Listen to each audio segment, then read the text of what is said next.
Hello everyone, thank you for joining my YouTube channel again. आपने अपना कीमती वक्त दिया, आपका बहुत बहुत शुक्रिया। देखिए, एक चल ही रहा है आजकल खांसी नज़ले का जो वक्त चल रहा है, और इसके अंदर हर्बल मेडिसिन की तरफ लोग अट्रैक्ट हो रहे हैं। मेरे पास बहुत पेशेंट्स की क्वेरी आती है एक दवा के मुतालिक जिसका नाम है लवके सपिस्ता। उसके मुतालिक वो नाम भी अलग अलग लेते हैं, प्रोनाउंसिएशन भी उनका गलत होता है, मालूमात करते हैं।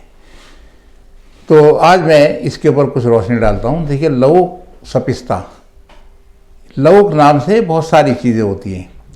लवक सपिस्ता ख़यार शंबरी होता है, लवक अमलतास होता है, लवक मोतदिल होता है, लवक, बहुत सारे लवक होते हैं। तो बात हम आज करेंगे लवक सपिस्ता की।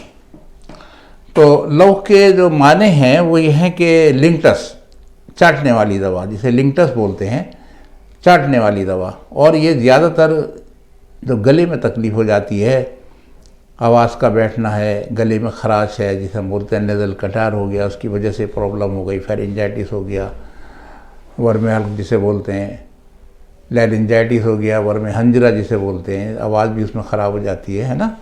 तो इसके अंदर इसको इस्तेमाल किया जाता है, पुराने वक्तों से ये चीज़ चली आ रही है। क्योंकि इसके इंग्रेडिएंट जो हैं, आप गौर करें, जैसा कि इसके नाम से ही पता लगता है, सपिस्ता। सपिस्ता बुखार भी कम करती है, नज़ले को भी कम करती है। सपिस्ता है इसके अंदर, पोस्त खसखाश है, तुख्म खसखाश है, जो पॉपी सीड बोलते हैं, और खुब्बाजी है, मार्शमेलो जिसे बोलते हैं, ये इम्यूनो मोड्यूलेटर भी कहा जाता है इसको।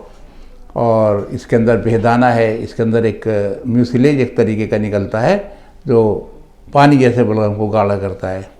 और इसमें गम अकेशिया भी है, कतीरा भी है, इस किस्म की दवाएं। मुलेठी भी देखिए इसमें है, उन्नाब भी हैं। मुलेठी का तो मैं पहले भी बता चुका हूँ अपनी एक वीडियो में कि इसके अंदर नेचुरली बोरोमैक्सिन होती है, जिसका एक्शन म्यूकोलाइटिक होता है, मुखरिज बलगम।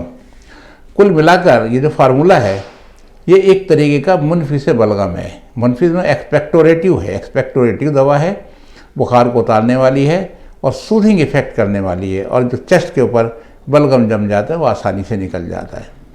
और इसका कोई अभी तक कोई साइड इफ़ेक्ट तो सामने हमारे नहीं आया। एक लंबे अरसे से मैं प्रैक्टिस करता हूँ, मैंने कोई ऐसी रिपोर्ट नहीं सुनी कि इससे ये नुकसान हुआ हो। हाँ, इसमें देखिए कैंडी के ऊपर ये बनाया जाता है, मिश्री, इस पर इसका क़िवाम बनता है, मीठी चीज़ है। तो डायबिटिक पेशेंट्स को नहीं लेना है ये, और बच्चों को, बड़ों को, सबको इस्तेमाल करा सकते हैं, कोई परेशानी की इसमें बात नहीं है। तरीका क्या है इसका कि बड़ों के लिए 10 ग्राम बाई वेट ये लेकर के, या 1 चम्मच लेकर के हल्के गर्म पानी में, आधा गिलास पानी में इसे डिज़ोल्व करके पी लें, या वैसे भी चाट लें दिन में 3 दफ़ा, 2-3 दफ़ा। बच्चों को 3 ग्राम से 5 ग्राम तक चटा सकते हैं। वाइट कलर का या कुछ आलमंड कलर का ये होता है, हल्का सा, और बच्चे आसानी से इसको खा सकते हैं और कोई इसमें बदमज़गी नहीं होती। तो ये इसके अंदर आप, अब देखिए आजकल आम शिकायत चल रही है, किसी की नाक बह रही है, किसी की नाक बंद हो रही है, किसी को चेस्ट के ऊपर बलगम बोल रहा है, खांस रहा है वो, और किसी को गले में खराश हो रही है। तो इन चीज़ों में बहुत फ़ायदेमंद चीज़ है, बहुत मुफीद चीज़ है और बेज़रर है।